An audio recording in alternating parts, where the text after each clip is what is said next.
Really? From diabetes.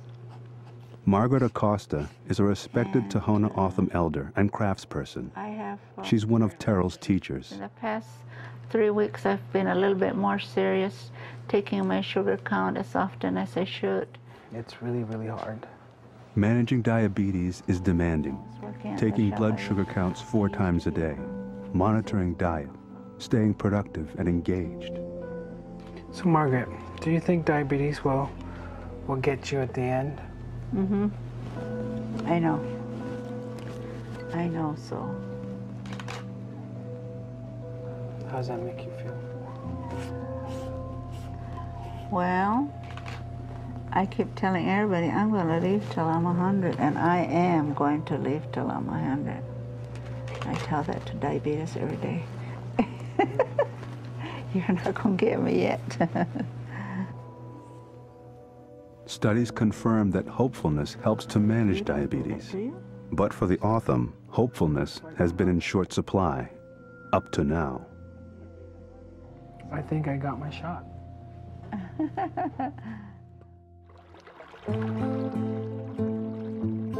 We have 100 years of neglect and poverty to make up for.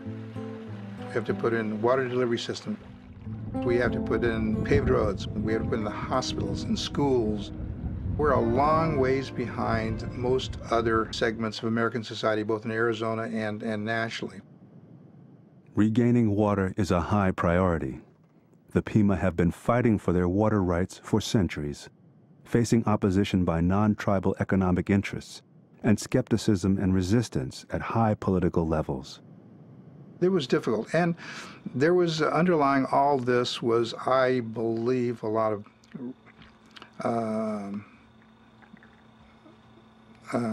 not racial hostility, but a lot of feelings about tribes that we didn't deserve the water, we didn't deserve to be in these negotiations, we didn't have a good, strong, valid claim for water.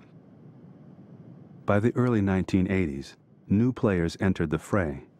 Citrus growers, energy producers from several states, resort developers, all joined the scramble for liquid gold. Rod Lewis spent several decades on the Pima legal team. We have sat down with each one of those parties, spent literally thousands of hours right here in this room working on deals to settle our differences between us. All of that effort led to the Arizona Water Rights Settlement Act of 2004. After 100 years, water is flowing down the Gila River again. The Water Rights Act provides the Pima the water and resources needed to rebuild their farms, but it also promises something more. It is not about economic gain. It is about rebuilding our community. It has never been about personal gain. It is about the return of our culture. I truly believe the warm, gentle winds of heaven are once again blowing.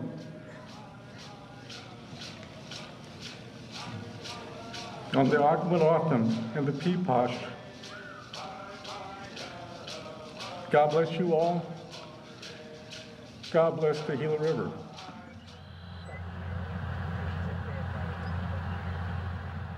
This is durum wheat. We contract durum wheat this year with Arizona Grain. Desert durum wheat is what we grow here. Basically, it's for the pasta manufacturers. A lot of it goes to Italy for the making of pasta. Most of the time we get a better contract for that than other varieties. The allotment that you're in is in section 12. Okay, and this is Gilbert Road right The tribe and some individual members are now planning to expand their farming. It's been nearly 20 years since Tony Antone cultivated his own allotment. So does that kind of make it clearer? Yeah, a lot better than yeah, how, just trying to explain it over the phone. And, yeah, that way I won't argue with you next time. In truth, we have more control over the problems like diabetes than we realize. We can't think of diabetes and colonization just simply from the role of the victim. The disease patterns like diabetes occur over many years, so we're not going to see a dramatic change overnight. But I think in the long run, as we see more success in economic and workforce development, we're going to see improvements in healthcare systems, education systems, and in social policy. We have to take more control over our own community.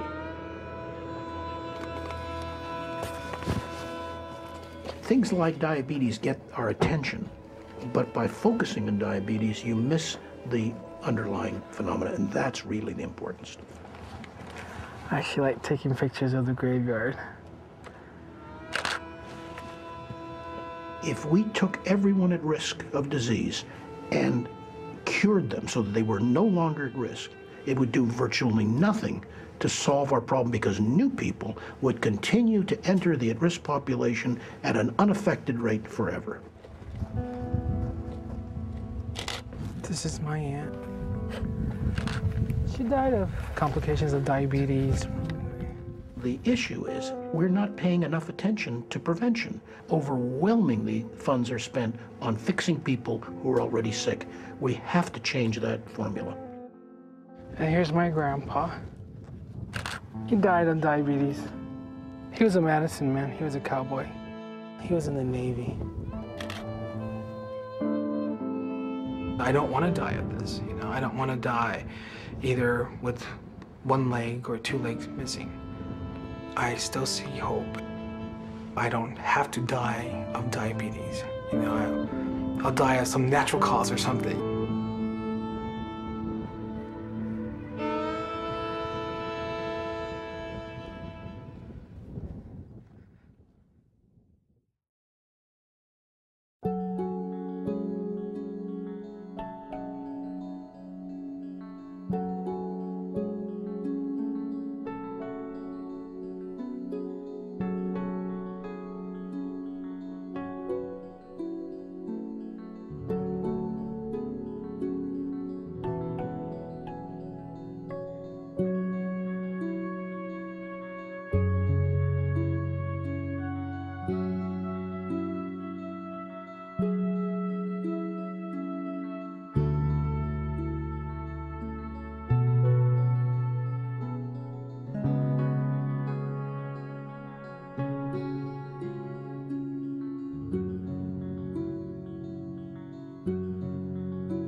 Major funding for unnatural causes has been made possible by the Ford Foundation, the John D. and Catherine T. MacArthur Foundation, the California Endowment, W.K. Kellogg Foundation, the Nathan Cummings Foundation, Joint Center for Political and Economic Studies, and Kaiser Permanente. Additional funding provided by these funders.